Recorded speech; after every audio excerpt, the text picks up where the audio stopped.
Hello बच्चों, एक बार फिर से आप सभी का अपने यूट्यूब चैनल पर स्वागत है। जैसा कि आप बच्चे जानते हैं कि हमारी परीक्षाएं 16 फरवरी से शुरू हो रही हैं, तो उनको देखते हुए हमारे परीक्षा में सबसे ज़्यादा इम्पोर्टेंट डिरेक्शन होती हैं क्या होता है जब, कैसे प्राप्त करेंगे, केवल रासायनिक समीकरण दीजिए। उनसे संबंधित आज के टॉपिक में हम लोग पढ़ेंगे। ये टॉपिक कक्षा 12 और कक्षा 10 दोनों के लिए अत्यंत उपयोगी रहेगा, क्योंकि दोनों की परीक्षाओं में क्या होता है जब इससे संबंधित रासायनिक अपक्रियाएं पूछी जाती हैं। तो आज के सेक्शन में 2022 से संबंधित जो भी हमारी अपक्रियाएं हैं, जिनका संबंध क्या होता है जब से है, उन सारी अपक्रियाओं को हम लोग अध्ययन करेंगे। तो बच्चों एक बार फिर हम लोग शुरू करते हैं और ये देखते हैं कि हमारी क्या होता है जब की जो रिएक्शन होती है उन्हें हम लोग कैसे करते हैं। तो पहली रिएक्शन बच्चों हम लोग देखते हैं। पहले रिएक्शन बच्चों दिया गया है कि एथिल अल्कोहल सोडियम से अपक्रिया करता है। तो सबसे पहले बच्चों हम लोग क्या लिखेंगे, एथिल अल्कोहल, तो उसका सूत्र होता है C2H5OH। इसका नाम बच्चों क्या है, एथिल अल्कोहल। अब क्रिया बच्चों किससे कर रहा है, सोडियम धातु के साथ। ये क्रिया नंबर 1 है, तो सोडियम धातु से क्रिया करेगा। आप जानते हैं कि ये पॉजिटिव होता है तो ये अलग होगा, तो हमारा रिएक्शन बनेगा C2H5ONa और प्लस H। H बच्चों क्या है, परमाणु है, जबकि ये निकलेगा किसके रूप में, गैस के रूप में। तो इसका सूत्र क्या होगा, H2, और हमें यहाँ कितना मिलेगा, 1H, इसलिए हम लोग इसको दोगुना करेंगे तो हमारा ये भी दोगुना हो जाएगा। इसको देखते हुए हमारे Na भी 2 हैं तो हम लोग इसको भी करेंगे। तो एथिल अल्कोहल सोडियम धातु से क्रिया करके हाइड्रोजन गैस मुक्त करता है, और जो कंपाउंड बनता है इसका बच्चों क्या नाम है, ये हमारा सोडियम है, ये एथिल है और ये ऑक्सीजन है। जब एक साथ पढ़ेंगे तो इसका नाम होगा सोडियम एथॉक्साइड। क्या लिखेंगे बच्चों, सोडियम एथॉक्साइड। तो इसका नाम बच्चों होगा सोडियम एथॉक्साइड। तो कहने का मतलब है कि जब एथिल अल्कोहल सोडियम धातु से क्रिया करता है तो हाइड्रोजन गैस मुक्त करता है और सोडियम एथॉक्साइड प्राप्त होता है। ये हमारी पहली रिएक्शन हो गई। अब बच्चों दूसरी रिएक्शन क्या है, उसमें कह रहा है कि एथिल अल्कोहल सोडियम हाइड्रोक्साइड से क्रिया करता है। तो दूसरी रिएक्शन में हम लोग एथिल अल्कोहल का सूत्र लिखेंगे C2H5OH। ये हमारा क्या बच्चों है, एथिल अल्कोहल। अब क्रिया किससे करा रहे हैं, सोडियम हाइड्रोक्साइड के साथ। सोडियम हाइड्रोक्साइड का सूत्र बच्चों क्या होता है, NaOH। अब हम लोग बड़ा सिंपल रिएक्शन है, यहाँ इसका H और इसका OH एक साथ लिख लेंगे तो बच्चों क्या बन जाएगा, हमारा H2O, और दूसरा हमारा इसके साथ ये जुड़ जाएगा तो बनेगा C2H5O, इतना ये, और लास्ट में Na। अब प्लस बच्चों क्या है हमारा HOH मतलब क्या हो जाएगा, H2O। तो ये फिर से हमारा बच्चों क्या मिल गया, सोडियम एथॉक्साइड। तो कहने का मतलब है कि एथिल अल्कोहल सोडियम हाइड्रोक्साइड से क्रिया करके सोडियम एथॉक्साइड बनाता है। ये इसकी दूसरी क्रिया। और मैं आपको बच्चों ये 100% आश्वासन देता हूँ कि इन्हीं से संबंधित हमारी 2023 की परीक्षा में भी अपक्रियाएँ पूछी जाएंगी। आप निश्चिंत रहें, जितनी अपक्रियाएँ आज के टॉपिक में पढ़ाई जाएँ उन्हें आप कंप्लीट कर लें। 100% 2023 की परीक्षा में अगर अपक्रियाएँ पूछी जाती हैं तो निश्चित रूप से ये अपक्रियाएँ आपको मिलेंगी, इससे आप निश्चिंत रहें। तीसरी बच्चों रिएक्शन हमारी क्या है, तीसरी रिएक्शन बच्चों कह रहा है कि एसिटिक अम्ल सोडियम हाइड्रोक्साइड से क्रिया करता है। अब हमें बच्चों किसका सूत्र चाहिए, एसिटिक अम्ल का। तो एसिटिक अम्ल का बच्चों सूत्र होता है CH3COOH। इसका नाम क्या बच्चों है, एसिटिक अम्ल, और अब क्रिया बच्चों किससे कराना है, सोडियम हाइड्रोक्साइड के साथ। तो एसिटिक अम्ल जब सोडियम हाइड्रोक्साइड से क्रिया करता है तो फिर से वही बात, यहाँ से H और यहाँ से OH अलग कर लेंगे, हमारा बनेगा CH3COO, इतना ये बचा, और लास्ट में Na, प्लस क्या हो जाएगा, H2O। तो अभी बच्चों हमारा सोडियम एथॉक्साइड था, अब ये हमारा एसीटेट है तो ये एस्टर बने, तो इसका नाम लिखेंगे सोडियम एसीटेट।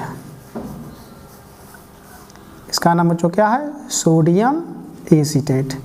कहने का मतलब ये है कि एसिटिक अम्ल सोडियम हाइड्रोक्साइड से क्रिया करके सोडियम एसीटेट बनाता है। तो हम लोगों ने 3 रिएक्शन अपनी कंप्लीट कर ली हैं। अब हम लोग एक बार अगली रिएक्शन की ओर बढ़ रहे हैं। चौथी रिएक्शन जो हमारी बच्चों दी गई उसको देखते हैं। चौथी रिएक्शन में बच्चों क्या कह रहा है कि एथिल अल्कोहल एसिटिक अम्ल से अपक्रिया करता है। एथिल अल्कोहल एसिटिक अम्ल से अपक्रिया करता है। ये बच्चों क्रिया आपकी मोस्ट इम्पॉर्टेंट है परीक्षा के लिए। क्यों है? क्योंकि इस अपक्रिया को एस्टरीकरण अपक्रिया कहते हैं। यानी ये क्रिया पूछी जाएगी तो बच्चों उसका नाम क्या होगा? एस्टरीकरण। परीक्षा में पूछ देगा कि एस्टरीकरण अपक्रिया लिखिए तो आप यही रिएक्शन लिखेंगे। तो इसमें नाम क्या बच्चों हमारा दिया गया है? Ethyl alcohol. तो सूत्र लिखेंगे C2H5OH। एसिटिक अम्ल से अपक्रिया कर रहा है तो उसका सूत्र होता है CH3COOH। फिर ध्यान दें, अब क्रिया हम एथिल अल्कोहल से कर रहे हैं, एसिटिक अम्ल उसमें जोड़ रहे हैं। तो जब जोड़ेंगे तो बच्चों देखो फिर से वही बात, यहाँ से हमारा OH, यहाँ से H अलग हो जाएगा। अब हमारा बनेगा, इसको पहले लिख लेते हैं CH3COO और बचा क्या है? C2H5। तो C2H5 प्लस क्या है? H2। अभी जब बच्चों हम लोगों का लिखा था CH3COOA ने, तो हम लोगों ने इसका नाम लिखा था सोडियम एसीटेट। सोडियम एसीटेट लिखा था क्योंकि सोडियम था। अब हमारा यहाँ एथिल है। जब एथिल है तो हम लोग क्या लिखेंगे? Ethyl acetate. सीधी सी बात है, इसका नाम लिखेंगे एथिल एसीटेट। ये क्रिया बच्चों हमेशा सांद्र सल्फ्यूरिक अम्ल की उपस्थिति में कराई जाती है। यानी एथेनॉल या ethyl alcohol, ethyl alcohol acetic अम्ल से अपक्रिया करके एथिल एसीटेट बनाता है। इस अपक्रिया को एस्टरीकरण अपक्रिया कहते हैं। क्या कहते हैं बच्चों? एस्टरीकरण अपक्रिया कहते हैं। अब आप फिर एक बार ध्यान दें, इस रिएक्शन को रिप्लेस भी कर सकते हैं हम लोग आगे पीछे करके। अगली बार हम लोग ये भी लिख सकते हैं CH3COOH प्लस C2H5OH। सांद्र सल्फ्यूरिक अम्ल की उपस्थिति ले लेंगे, यहाँ से H बाहर हो जाएगा तो बच्चों हमारा क्या है? CH3COOH, CH3COO और यहाँ से C2H5 प्लस H2O। तो ये तब भी एथिल एसीटेट बनेगा। इस बार हमारा एथिल अल्कोहल ये है और एसिटिक अम्ल ये है। क्या लिखेंगे? एसिटिक अम्ल सांद्र सल्फ्यूरिक अम्ल की उपस्थिति में एथिल अल्कोहल से क्रिया करके एथिल एसीटेट बनाता है और इस अपक्रिया को एस्टरीकरण अपक्रिया कहते हैं। समझ रहे बच्चों? तो हम लोगों ने चौथी रिएक्शन कंप्लीट कर ली है जिसमें हमें एथिल एसीटेट प्राप्त हुआ। अब हम लोग इसी सेक्शन में आगे बढ़ रहे हैं और अगली रासायनिक अपक्रिया पढ़ेंगे। जितनी रिएक्शन है बच्चों ये सभी परीक्षाओं में आई हुई हैं, और जो अपक्रियाएं परीक्षाओं में आती हैं तो उनके लिए ये बात तो बिल्कुल ख़त्म हो जाती है कि इम्पॉर्टेंट है कि नहीं, क्योंकि इम्पॉर्टेंट है तभी तो एग्ज़ाम में आई है, सीधी सी बात है। तो अगला हमारा एथिल अल्कोहल अम्लीय पोटेशियम डाइक्रोमेट। पहले तो हम लोग इसको समझ लेते हैं कि अम्लीय पोटेशियम डाइक्रोमेट होता क्या है। अम्ल का मतलब आप H2SO4 ले सकते हैं, HCl ले सकते हैं, ये हमारे अम्ल हैं और ये पोटेशियम डाइक्रोमेट है। आमतौर पर सल्फ्यूरिक अम्ल को पोटेशियम डाइक्रोमेट के साथ लिया जाता है। तो पहले बच्चों हम लोग इसकी रिएक्शन देख लेते हैं कि ये आपस में क्रिया कैसे करते हैं। तो उनके लिए क्या करेंगे बच्चों, हम लोग K2Cr2O7 के साथ अम्ल जोड़ देंगे H2SO4। पोटेशियम सल्फेट बनाता है बच्चों, तो हम लोग लिखेंगे K2SO4। क्रोमियम भी हमारा सल्फेट बनाता है तो लिखेंगे Cr2SO4 का होल थ्राइस। दोनों के सल्फेट बन गए हैं। अब देखते हैं कितने हम लोगों ने SO4 यूज किए हैं, 3 और 1 4। तो यहाँ हम लोग 4 करेंगे, 4 H2 और यहाँ O है तो हमारा बन जाएगा 4 H2O। 7 ऑक्सीजन में से 4 H2O यूज हुआ है, यानी 4 ऑक्सीजन यूज हुए हैं, 3 बचे हुए हैं। तो जो बच्चों ऑक्सीजन हमारे बचते हैं, यही ऑक्सीजन अपक्रिया करते हैं। जो ऑक्सीजन हमारे 3 बचे हुए हैं ऑक्सीजन करेंगे। आमतौर पे ये क्रिया 2 चरणों में होती है, लेकिन हम लोग परीक्षा में एक ही चरण में कंप्लीट कर लेते हैं। हम यहाँ आपको 2 चरणों में और 1 चरण में दोनों तरह से बताने वाले हैं। तो सबसे पहले क्या हुआ कि पोटेशियम डाइक्रोमेट जो है, ये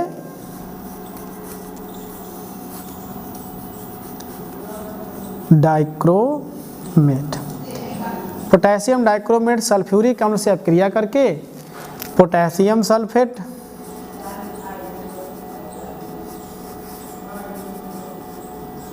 और क्रोमियम सल्फेट बनाता है।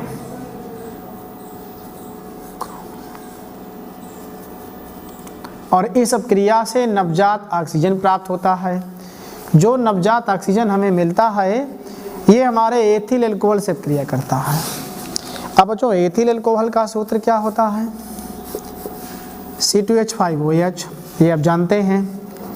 इसको हम लोग CH3CH2OH भी लिख सकते हैं।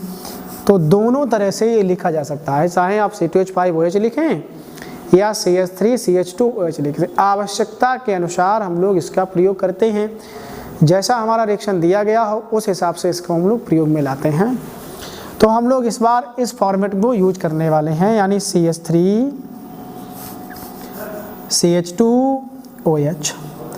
क्या करेंगे? ऑक्सीकरण, क्योंकि हमें ऑक्सीजन मिले हैं तो ऑक्सीकरण होगा। ऑक्सीकरण हुआ तो मतलब यहाँ से क्या निकल जाएगा? H2O। तो बचेगा क्या बच्चों हमारे पास? CH3CHO। अब H2O निकल रहा है तो हम लोग यहाँ माइनस करके इसको लिख दें। ये हमारा एथिल अल्कोहल है। एथिल अल्कोहल का हम लोगों ने ऑक्सीकरण किया तो बच्चों हम लोगों को मिलेगा एसीटैल्डिहाइड। एसीटैल्डिहाइड है। एसीटैल्डिहाइड को हम लोग एथेनल भी कहते हैं, ये इसका IPAC नाम है। फिर इसका दोबारा ऑक्सीकरण कर देंगे तो इसके ऑक्सीकरण से हम लोगों को बच्चों प्राप्त होगा CH3COOH, यानी एसिटिक अम्ल। अब एक बार इसे सीख लो, लिखेंगे कैसे। तो थ्योरी इसकी ये है कि एथिल अल्कोहल का अम्लीय पोटेशियम डाइक्रोमेट की उपस्थिति में ऑक्सीकरण करने पर पहले एसीटैल्डिहाइड प्राप्त होता है, जो पुनः ऑक्सीकृत होकर एसिटिक अम्ल देता है। ये रिएक्शन है। तो ये रिएक्शन बच्चों कितने चरण में हुई? 2 चरणों में। 2 चरणों में। अब यही रिएक्शन हम लोग 1 चरण में करेंगे कि 1 चरण में रिएक्शन ये कैसे होगी। एक पद में जब करने का विचार आएगा तो हम लोग कैसे इसको करेंगे, ये भी देखते हैं। और ये क्रिया भी मोस्ट इम्पॉर्टेंट की श्रेणी में है। तो हम लोग लिखेंगे CH3CH2OH प्लस O और एरो के ऊपर लिखेंगे K2Cr2O7 plus H2SO4। Ethyl alcohol अम्लीय पोटेशियम डाइक्रोमेट की उपस्थिति में ऑक्सीकरण करता है और क्या बनाता है? एसीटैल्डिहाइड।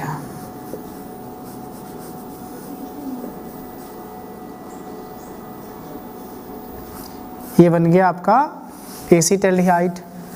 बाहर क्या होगा? H2O, वो यहाँ लिख लें। अब इसे दोबारा ऑक्सीकरण के लिए आगे बढ़ाएंगे तो हमारा बनेगा CH3COOH। तो इसका नाम क्या बच्चों है? एसिटिक अम्ल। तो आप ध्यान दें कि एथिल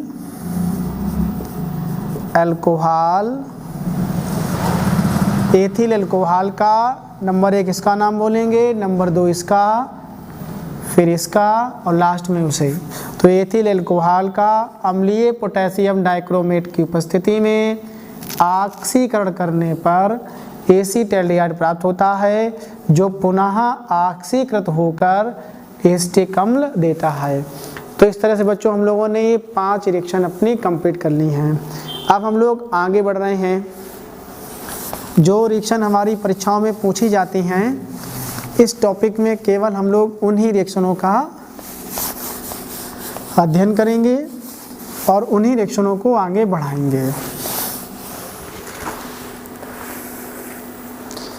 जितनी भी हमारी 2022 की परीक्षाओं में रिएक्शन पूछी गई हैं, उन सभी रिएक्शनों को हम लोग यहाँ कंप्लीट करेंगे। अगली रिएक्शन बच्चों दी गई है कि एथिल एल्कोहल सोडियम कार्बोनेट से क्रिया करता है। ये हमारी आज की छठी रिएक्शन है बच्चों। क्या दिया गया है? एथिल एल्कोहल सोडियम कार्बोनेट से अपक्रिया करता है। तो कौन करता है? एथिल अल्कोहल कैसे करता है? सोडियम कार्बोनेट से। तो सोडियम कार्बोनेट का सूत्र बच्चों क्या होता है? NO2CO3। एथिल अल्कोहल का क्या होता है? C2H5OH।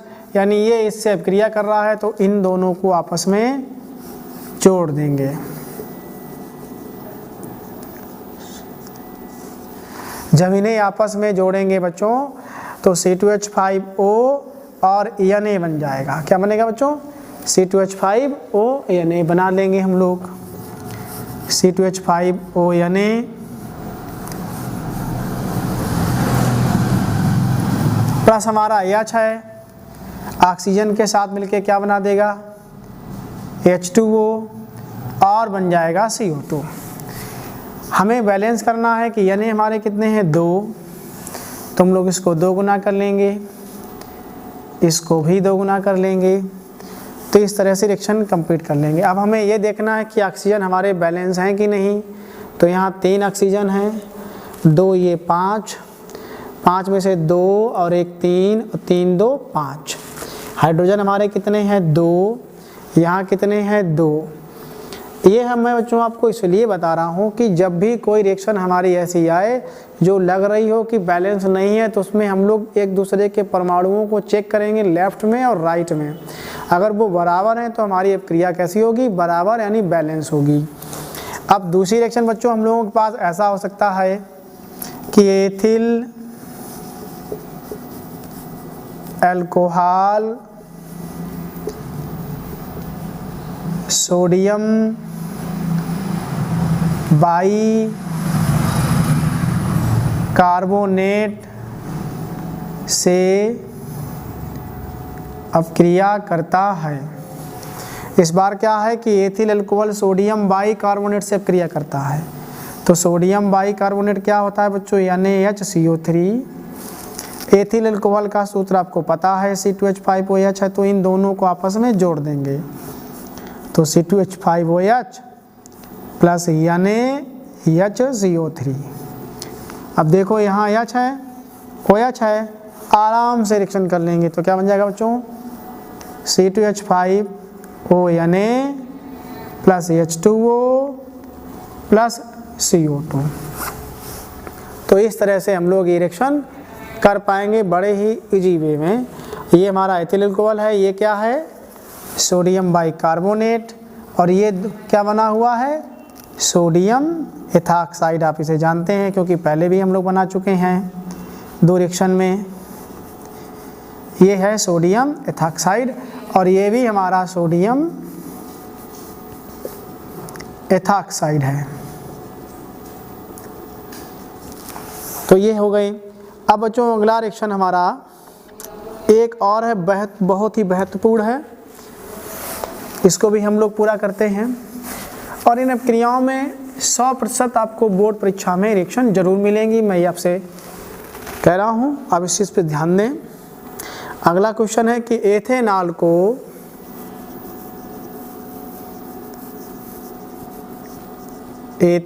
को सल्फ्यूरिक अम्ल के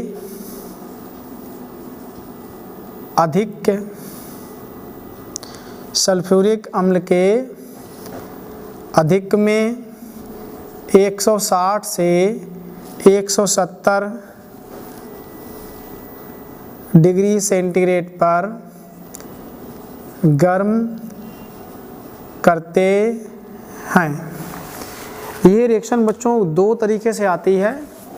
पहले तो हम लोग ये करते हैं कि एथेनॉल को शांत सल्फ्यूरिक अम्ल की उपस्थिति में गर्म करते हैं।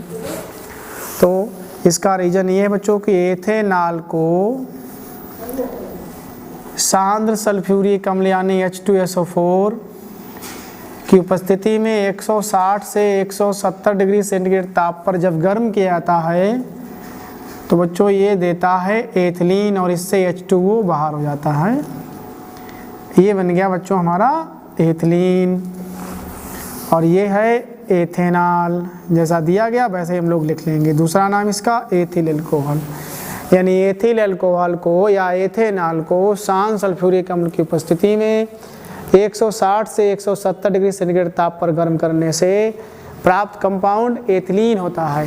अब ये रिएक्शन बच्चों दो चरणों में भी होती है। ये हम लोगों ने इसे एक चरण में किया है, अब हम लोग इसको दो पद में करेंगे। तो प्रथम पद में बच्चों क्या करेंगे कि एथिल अल्कोहल लेंगे और इसमें सल्फ्यूरिक अम्ल जोड़ेंगे। सल्फ्यूरिक अम्ल बच्चों जो होता है ये H*HSO3 के SO4 में लिख सकते हैं। तो ये H और ये OH अलग हो जाएगा इसके साथ, तो क्या बना देगा बच्चों C2H5HSO4 प्लस H2O। इसका नाम एथिल अल्कोहल है, ये सल्फ्यूरिक अम्ल है और ये बना हमारा एथिल और बीच में है हाइड्रोजन, तो एथिल हाइड्रोजन सल्फेट बनता है। ये क्रिया बच्चों जब कराई जाती है तो इसके लिए ताप लेते हैं 100 डिग्री सेंटीग्रेड, यानी एथिल अल्कोहल 100 डिग्री सेंटीग्रेड ताप पर सल्फ्यूरिक अम्ल से क्रिया करके एथिल हाइड्रोजन सल्फेट बनाता है। अब क्या करते हैं कि एथिल हाइड्रोजन सल्फेट जो हमारा बना हुआ है इसको 160 से 170 डिग्री सेंटीग्रेड ताप पर गर्म कर देते हैं तो बन जाता है एथिलीन और H2SO4 बाहर हो जाता है। यानी सब क्रिया के लिए H2SO4 उत्प्रेरक का कार्य करता है। तो ये हमारा जो टॉपिक मिल गया एथिलीन। एथिलीन को दूसरे नाम में हम लोग एथेन कहते हैं और ये हमारा क्या है एथिल हाइड्रोजन सल्फेट और ये क्या है एथेनॉल और ये हमारा एथिलीन प्राप्त हुआ। तो इस तरह से होता है। अगर बच्चों यहाँ पे एक चीज़ ये ना लिखी होती अधिक अगर लिखा है तो बच्चों हम लोग एथिलीन बना लेंगे। और इसकी रिएक्शन बच्चों और होती है वो भी आपको बता दें। ये रिएक्शन हो रही है सल्फ्यूरिक अम्ल के अधिक में, बहुत ध्यान देना बच्चों, सल्फ्यूरिक अम्ल की अधिकता में हो रही है। दूसरी रिएक्शन हो सकता है कि एथिल अल्कोहल की अधिक में हो, ये हो सकता है कि एथिल अल्कोहल की अधिक मात्रा को शांत सल्फ्यूरिक अम्ल के साथ 140 से 150 डिग्री सेंटीग्रेड ताप पर गर्म करते हैं। इतना बदलेगा बच्चों कि एथिल अल्कोहल की अधिक मात्रा को सल्फ्यूरिक अम्ल के साथ 140 से 150 डिग्री सेंटीग्रेड ताप पर गर्म करते हैं। यदि ऐसा है जिसमें एथिल अल्कोहल की मात्रा ज़्यादा दी गई हो तो फिर बच्चों हमारा ये रिएक्शन जो है ये तो रिएक्शन हम लोग लिखेंगे, इसके बाद फिर दूसरा चरण हमारा बदल जाएगा। उसमें हम लोग लिखेंगे C2H5HSO4 और प्लस C2H5OH। अब इसका ताप कितना देंगे बच्चों 140 से 150 डिग्री सेंटीग्रेड। तो हमें बच्चों प्राप्त होगा यहाँ से ये और ये अलग हो जाएगा C2H5O C2H5 plus H2O H2SO4 sorry. इसका नाम बच्चों है दो एथिल हैं तो लिखेंगे डाई एथिल ईथर। बच्चों हमें प्राप्त होगा डाई एथिल ईथर कब, जब हम लोग एथिल अल्कोहल की अधिक मात्रा के साथ सल्फ्यूरिक अम्ल की उपस्थिति में गर्म करेंगे। इस रिएक्शन को हम लोग एक चरण में कैसे लिखेंगे वो भी हम आपको बता दें कि एक चरण में ये कैसे लिखी जाएगी।